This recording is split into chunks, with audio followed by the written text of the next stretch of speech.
Uriol, Frontend Engineer en el equipo de CochesNet, CochesNet Pro, que nos va a presentar su charla, Retos y aprendizajes de construir un Password Manager en pleno 2022, mientras las contraseñas desaparecen. Muy bien, pues efectivamente este es el título de la charla.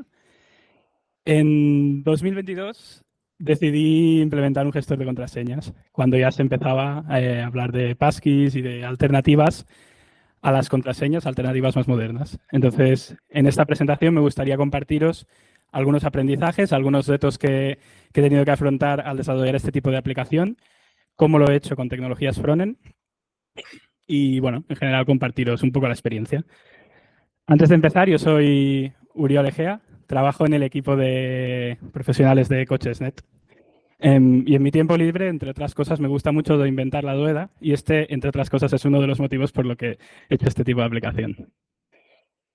Entonces, empecemos. Me gustaría empezar preguntando que levantéis la mano. ¿Quién de aquí utiliza un gestor de contraseñas a día de hoy? Vale. Muy bien. A ver si al resto lo convencemos le vendemos la moto para que use este. Entonces, me gustaría empezar la presentación con esta cifra, 555 millones.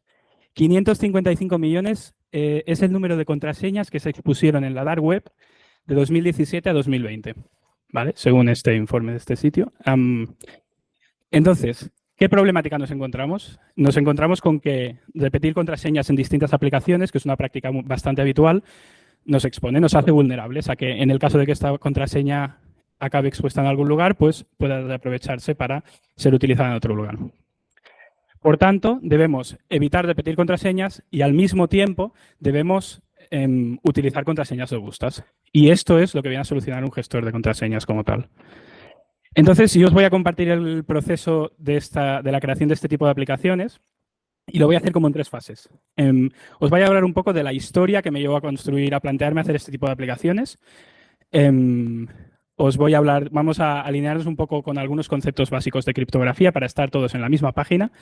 Y a continuación pasaremos ya al proceso de ideación de la aplicación, implementación, etcétera, utilizando la API web de criptografía. Entonces, empecemos por la historia. La historia está basada en hechos reales, pero al mismo tiempo tiene algunos componentes ficticios, ¿vale? Sobre todo las fechas son ficticias para poder exponer un poco de dónde venimos desde el punto de vista de plataformas web a dónde estamos ahora. Entonces, empecemos. Nuestra historia empieza en 2010 y está protagonizada por 2 personas, Laura y el hermano de Laura. Laura es desarrolladora web y su hermano es farmacéutico. Entonces, Laura un buen día, su hermano está llorando. Laura un buen día recibe una llamada de su hermano y le dice: me acaban de desaparecer 300 euros de la cuenta del banco por un cargo de PayPal. A continuación, lo que sucede es que Laura ayuda a su hermano a iniciar el proceso de reclamación para poder recuperar este dinero. Pero lo que más preocupa a su hermano no es recuperar estos 300 euros. Efectivamente le preocupa, pero entre otras cosas le preocupa cómo han llegado a acceder a su cuenta de PayPal. A lo que después de una investigación, Laura se da cuenta, y su hermano, de que estaba utilizando la misma contraseña desde hacía muchísimos años y además la repetía en un montón de sitios. Con lo cual, Laura decide construir una aplicación para dar solución a este problema. Y decide hacerlo utilizando tecnologías web. ¿Y qué se encuentra Laura? Pues se encuentra que está en 2010 y aunque empiezan a existir proyectos como Backbone o AngularJS, incluso librerías como Crypto.js, se tratan de proyectos muy incipientes aún, con lo cual no parecen la solución más adecuada. Y podríamos decir que la tecnología web, simplificando y en líneas generales, se encuentra muy dominada por tecnologías como PHP o jQuery. Pero además, Laura quiere asegurarse de que esta aplicación de gestión de contraseñas, realmente el dispositivo que la ejecuta es quien realiza todas las operaciones criptográficas. Y ante esto tenemos un problema mayor, que es el hecho de que para recurrir en esta época a realizar este tipo de operaciones debe utilizar tecnologías como Microsoft Silverlight o Java. Que además de ofrecer una experiencia de desarrollo mejorable, el hecho de tener este cambio tecnológico obliga al usuario a necesitar instalar plugins para poder ejecutar estas tecnologías, lo que al final nos comporta una experiencia de usuario mejorable. Todo esto cambia cuando en 2014 la mayoría de navegadores empiezan a soportar la API web de criptografía. Porque el hecho de disponer de una API web de criptografía nos aporta dos grandes beneficios. El primero de ellos es que tenemos una API web que está soportada y mantenida oficialmente. Esto supone que tenemos un mantenimiento frecuente. Pero tiene un segundo beneficio muy importante, que es el hecho de disponer de un navegador actualizado.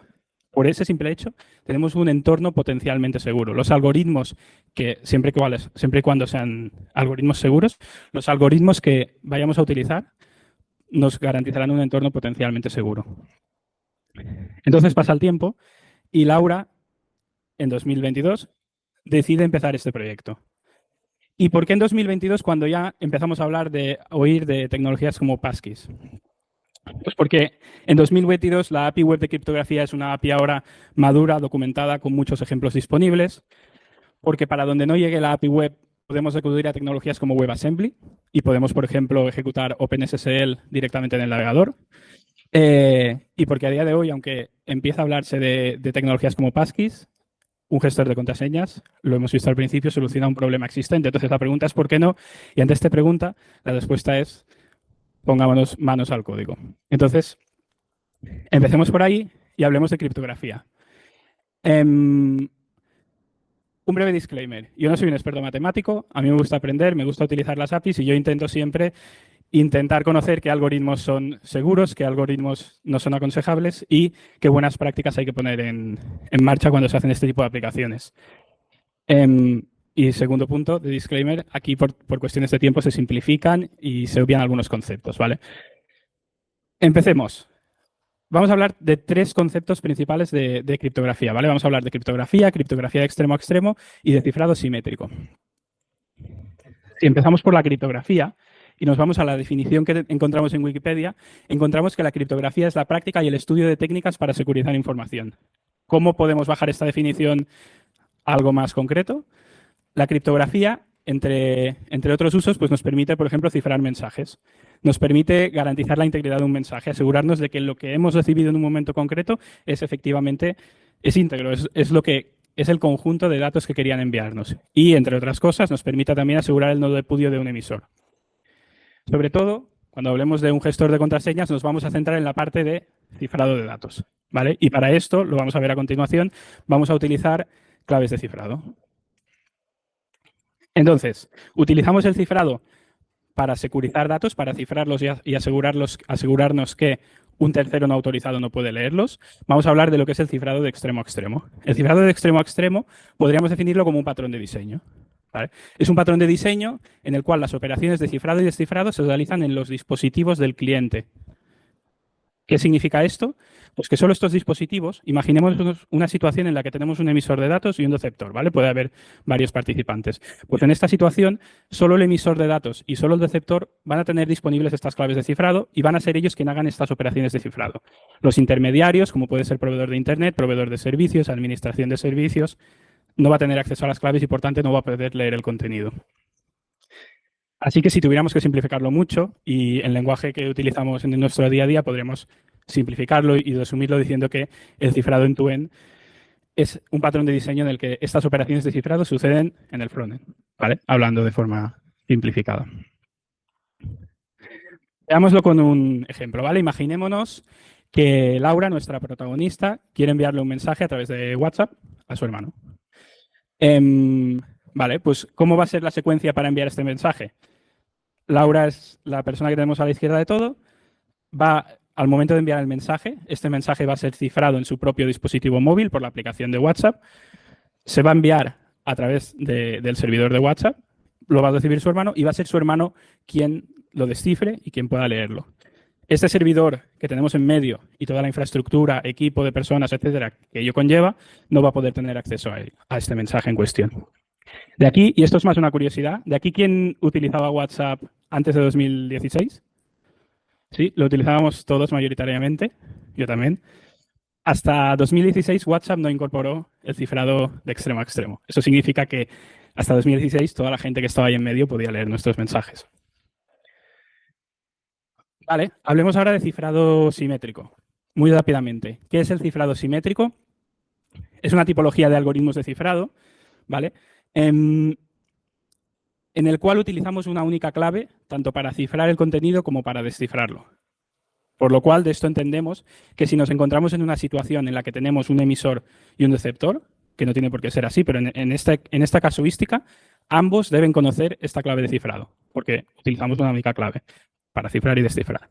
Con lo cual, esto puede suponer un reto, ¿vale? Porque cómo compartimos esta clave de forma segura sin que terceros puedan acceder, ¿vale? Entonces, con estos tres conceptos básicos claros, ahora sí pasemos a la parte de cómo diseñamos un gestor de contraseñas. Y podemos empezar preguntándonos qué debe hacer un gestor de contraseñas básico, que es lo que queremos construir. Pues no muchas cosas. Un gestor de contraseñas, a priori, muy básico, debe hacer tres cosas. La primera, organizar la información. Podemos hablar de que puede organizar utilizando directorios, cualquier estructura, pero queremos organizar nuestros datos. En segundo lugar, queremos almacenar esta información sensible. Debe actuar como almacén de datos. Y por último, esperamos que un gestor de contraseñas aplique algún tipo de medidas de seguridad, tanto en el momento de almacenarlo, al transporte, etc. Con estos requisitos podemos pasar a esbozar una arquitectura básica. ¿Cómo nos imaginamos esta aplicación? Esta aplicación podría funcionar solo local, pero aquí vamos a articularla de esta forma. Tenemos en medio un servicio que está expuesto en Internet y tenemos a la derecha un usuario, ¿vale? Y a la izquierda de todo una base de datos. ¿Qué responsabilidad tiene cada uno? El servicio actúa primero de todo como almacén de datos. Va a almacenar la información que le provee al usuario y va a proveer de un proceso de identificación al usuario para asegurarse de que cada usuario solo recibe sus datos. Lo identificamos, entonces le enviamos solo sus datos. Y el usuario va a utilizar este proceso de login, se va a identificar y, en segundo lugar, va a crear y gestionar directorios, contraseñas, etc. Con esta arquitectura podemos preguntarnos si esto es suficiente. Y la respuesta es que no, porque nos hemos olvidado el tercer punto. Estábamos hablando de que un gestor de contraseñas debe securizar la información, debe aplicar medidas de seguridad. ¿Cómo podemos hacer esto? Bueno, hablemos de los riesgos existentes. Con el ejemplo que hemos visto hasta ahora, en base de datos estaríamos guardando la información en texto plano. No hemos aplicado ninguna medida de seguridad. ¿Qué comporta esto? Que en el caso de que el servicio sufra algún tipo de fuga de datos, sea por un error humano o por una vulnerabilidad, todos esos datos que estamos almacenando van a quedar expuestos. Y esto es mucho más común de lo que pueda parecer, por mucho que el servicio tenga medidas de seguridad para evitar intrusiones. Ahora sí, ¿cómo podemos plantear solventar esta situación? Pues, entre otras muchas cosas, podemos pedirle al usuario que piense una contraseña maestra, que es lo que hacen la mayoría de gestores de contraseñas. ¿Y qué hacemos con esta contraseña maestra? Pues a partir de esta contraseña maestra aplicamos un algoritmo matemático que lo que hace es derivar una clave de cifrado, ¿vale? Que se deriva a partir de esta contraseña. Con esta clave de cifrado que hemos obtenido, lo que vamos a hacer es, antes de pasarle al servicio todos los datos que queremos guardar, los vamos a cifrar. De forma que, en el hipotético caso de que exista un acceso no autorizado, estos datos van a estar cifrados. Vale, aquí vamos a ver rápidamente cómo podemos hacerlo con código, ¿vale? Vale, a ver, el puntero se ve más o menos. Entonces, tenemos una función que se llama derive key from password, que lo que está haciendo son dos cosas. Esta primera función que tenemos aquí, getPasswordKey, lo único que está haciendo es obtener la contraseña que ha recibido, la contraseña maestra, en un string y la encapsula dentro de un objeto de tipo CryptoAPI.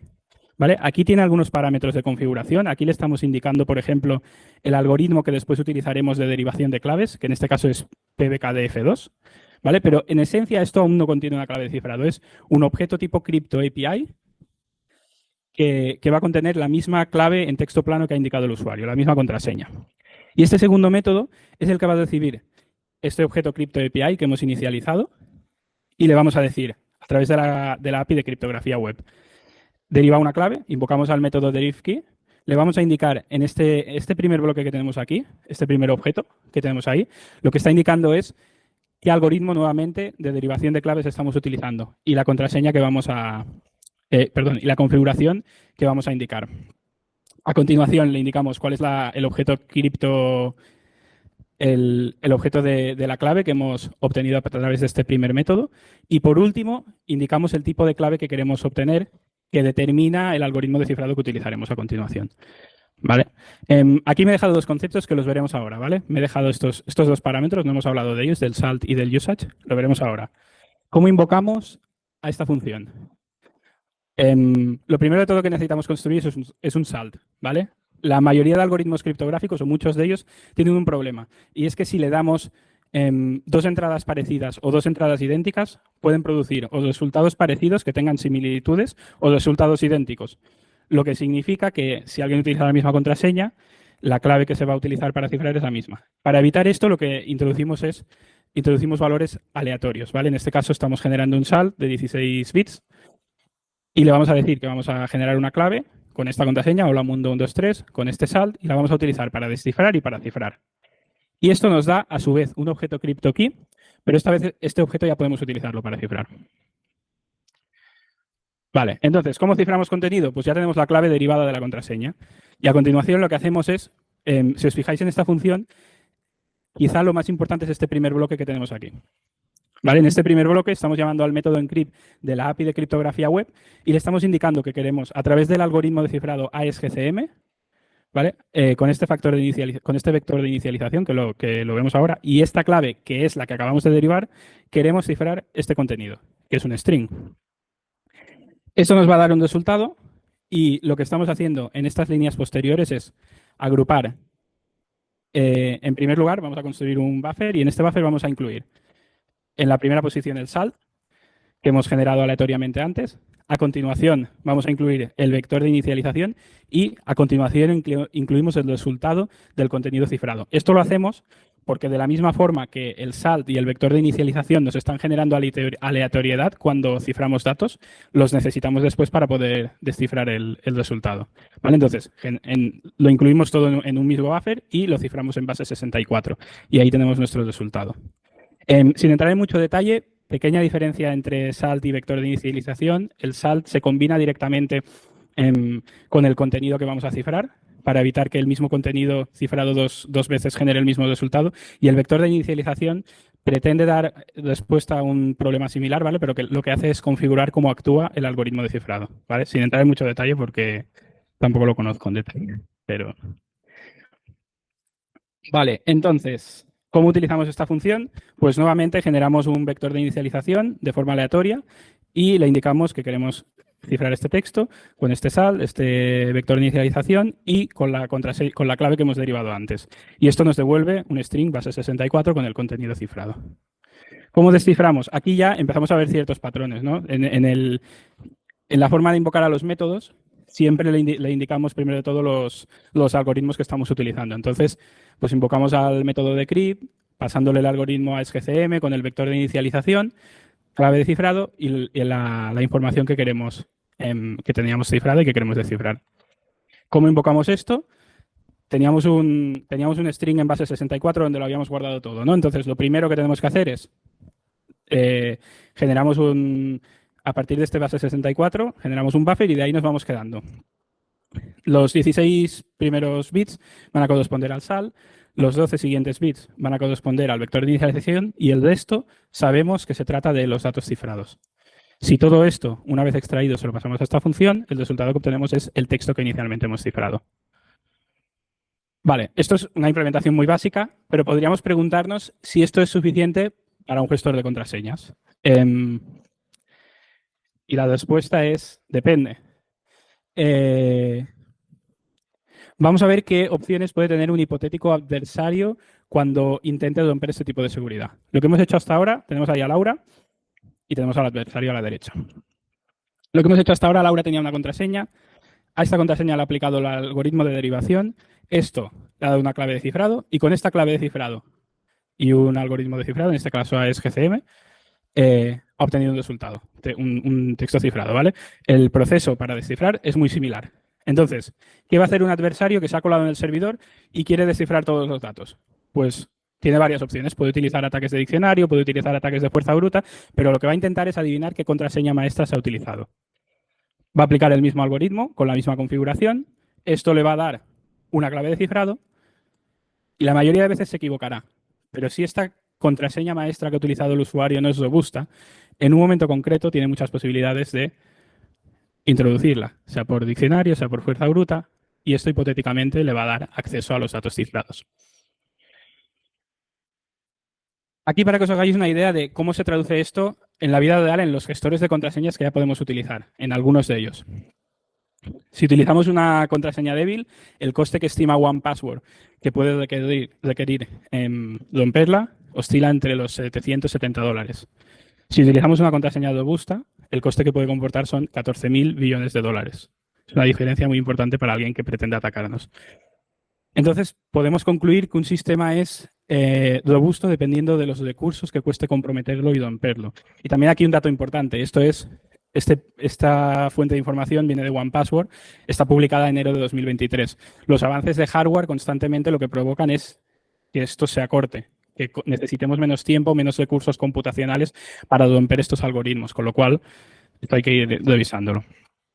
Vale, entonces sabemos que si el usuario utiliza una clave, una contraseña maestra débil, se expone a que hipotéticamente, en el caso de que alguien comprometa los datos de la base de datos, se pueda romper puedan acceder a su información. ¿Qué podemos hacer para intentar solucionarlo?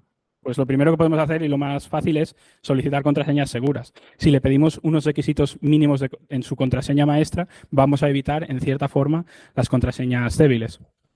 También podemos plantearnos, en este caso, estamos hablando de que vamos a utilizar estamos construyendo una aplicación open source, con lo cual podemos plantear, por ejemplo, que su instalación se realice on-premise.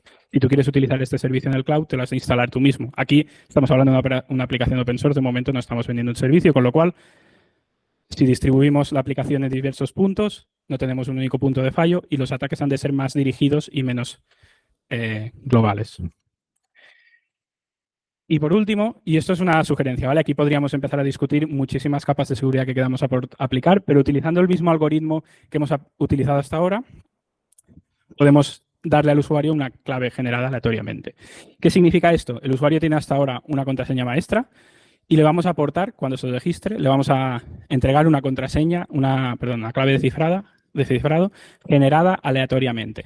Con lo cual, cuando cifremos los datos, los vamos a cifrar dos veces. La primera vez vamos a utilizar, por ejemplo, la contraseña aleatoria y, en segundo lugar, en primer lugar, por ejemplo, podemos utilizar la contraseña maestra, en segundo lugar, podemos utilizar la clave aleatoria. ¿Qué supone esto?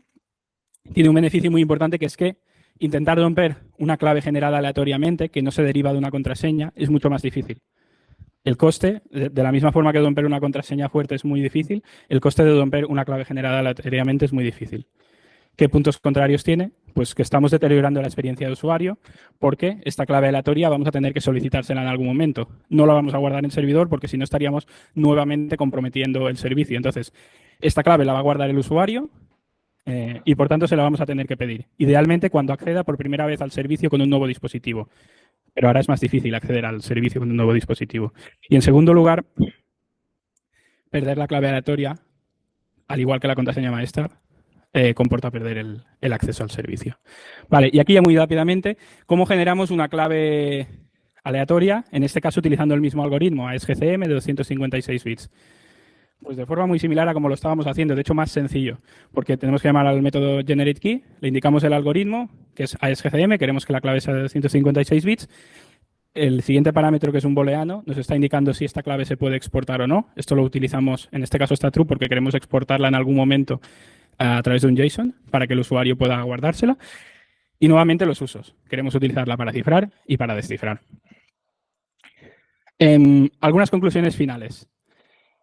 En primer lugar, que como hemos visto, no hay recetas mágicas. Esto significa que, y como hemos comentado, ¿no? El hardware va avanzando y esto puede comprometer los algoritmos que a día de hoy se consideran seguros. Entonces, lo ideal es introducir cuantas capas de seguridad podamos, siempre vigilando que no deterioremos demasiado la experiencia de usuario. En segundo lugar, un tema que se ha quedado completamente fuera de la presentación, pero por temas de tiempo era imposible, era los algoritmos de criptografía asimétrico. Abren muchísimas posibilidades. Por ejemplo, nos permitirían implementar funcionalidades como compartir contraseñas. Ahora os pasaré un código QR donde hay más información. Yo, si os gusta el tema, os animo a que lo veáis porque ahí se habla en más detalle. Y por último, yo la mayor preocupación que tengo cuando hago siendo totalmente transparente, cuando hago estas aplicaciones es, yo sin entender los fundamentos matemáticos subyacentes de cada algoritmo, lo que más me planteo es qué algoritmos puedo utilizar hoy en día que se consideran seguros o al menos aceptables y con qué buenas prácticas. Hay algoritmos, como hemos visto, estábamos utilizando el SAL y el vector de inicialización. Con utilizar de forma idónea alguno de esos parámetros podemos exponer completamente la aplicación. Podemos hacer que el algoritmo más avanzado quede expuesto. Entonces, si queréis leer más o queréis bajar las slides, dejo por aquí este QR, ¿vale? Ahí tenéis más información también sobre cómo al final la aplicación de lo que es la aplicación de gestión de contraseñas, la arquitectura que tiene detrás utiliza criptografía simétrica y permite compartir contraseñas. Entonces, si os mola el tema, ahí tenéis el QR con más info y cualquier pregunta, aunque me he comido casi todo el tiempo, pero bueno.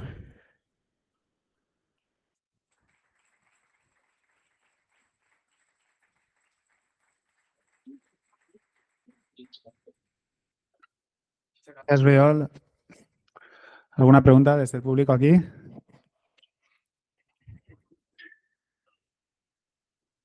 Buenas. Y te iba a preguntar más a nivel de usuario, ¿no? Dado que tienes esta vista interna, ¿no? Que nos has explicado un poco, pero que también habrás experimentado mucho más. A nivel de gestor de contraseñas, ¿cuál recomendarías que utilizásemos sin tener que programarlo nosotros mismos, ¿no? Que digas a día de hoy que es el más seguro o si ves que hay alguno que sea como bastante famoso, pero que pueda tener problemas. Gracias. Vale, intento contestar muy rápido. Yo, de forma totalmente transparente, yo y mi padre usamos este. Al principio me daba un poco de miedo, pero ahora no me da tanto. Yo, antes de usar antes de construirlo, utilizaba OnePassword por dos motivos. A mí me gusta mucho la política de OnePassword porque es muy transparente con su política, con todas las medidas de seguridad que adoptan. Su librería de cifrado está escrita en Go y es código abierto, con lo cual, pese a ser un producto privado que tiene un coste, me gusta mucho la política en cuestión que siguen. ¿Qué no recomiendo? Creo que LastPass hace relativamente poco tiempo tuvo problemas, ¿no? Precisamente porque se cifraron datos y además creo que las claves complementarias que utilizaban, esto que hemos visto de cifrar una clave a través de la contraseña maestra, lo almacenaban en servidor, con lo cual dejaron a todo el mundo potencialmente expuesto, ¿no? Igualmente esto es como totalmente trending, ¿no? O sea, yo no tengo tampoco idea de todo el espectro de aplicaciones. Open source que Bitwarden es también bastante chulo. Muchas gracias, Uriol, de nuevo.